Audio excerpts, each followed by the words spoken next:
And speaking on that diplomatic front, we see that in a recent Newsweek feature analyzing the Trump administration's evolving diplomatic strategy in Africa, Dr. Sako, the president of the Federal Republic of Amazonia, offered compelling insights on reshaping the United States engagement across the continent.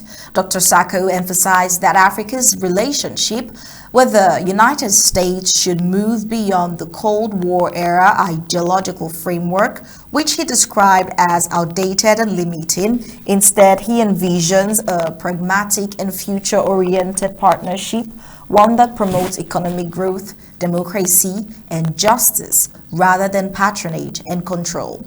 The Newsweek piece also cited Dr. J. Peter Pham, a respected U.S. diplomat and Africa strategist, who argued that as China's influence in Africa wanes, the United States has a unique opportunity to redefine its engagement on mutually beneficial terms rather than through competition or coercion.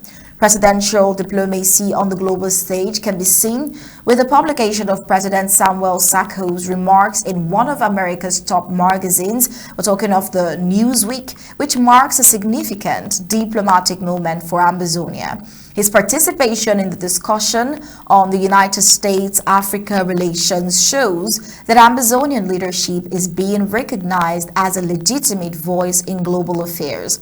In his remark, President Sako urged Washington to adopt a more principled and justice-oriented foreign policy, particularly towards Cameroon, whose long-standing dictatorship has plunged both La Republic and Amazonia into crisis. By doing so, he positioned Amazonia not merely as a breakaway region, but as a reformed-minded, strategic actor advocating for peace and democratic values within Africa's geopolitical landscape. President Sako's warning to international stakeholders, these advice or suggestion, if we want to call it that, is quite a reminder to an earlier speech that he made, the suggestion he gave on the Newsweek that was highlighted on the Newsweek article. It's a reminder of a speech that he made prior to this time. Well, let's take a listen to that speech. To international stakeholders, friends and partners of Cameroon, especially those who still place loyalty to failed rulers like Paul Biya above justice for the people, take heed. Those who side with drowning dictators stand against the people. Learn from Burkina Faso, Mali, Niger, Senegal, and now Cote d'Ivoire. The oppressed always reclaim their power, one way or the other. And when they do not forget those who aided their oppressors. Those who prop up undemocratic regimes, the case of Bazoum, Ouattara, Compaoré, Biya, always end up on the trash pages of African history.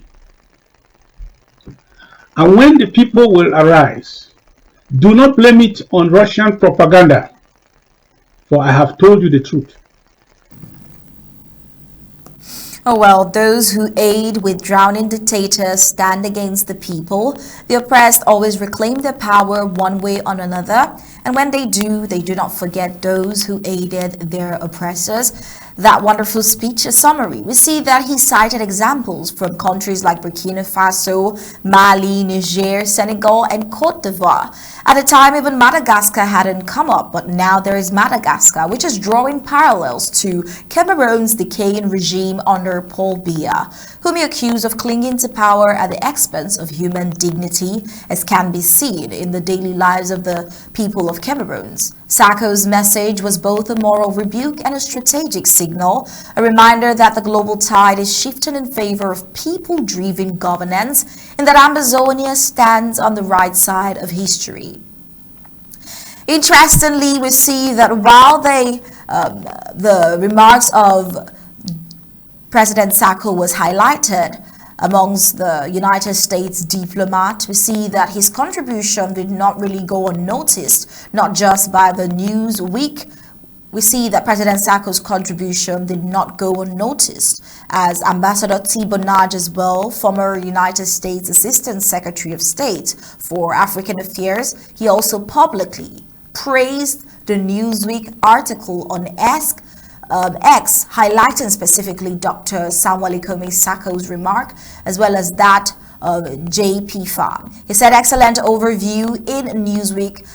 Let's have it on screen kindly. Excellent overview at Newsweek on how President Trump's transactional policy could be great for overall United States Africa engagement. Among those quoted are at Dr. J.P. Farm and Dr. Sako, one of the Amazonian diaspora leaders, well worth a read.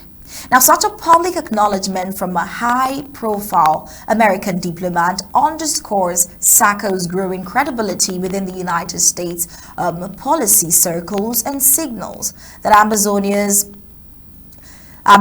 diplomatic efforts are beginning to gain recognition beyond African borders.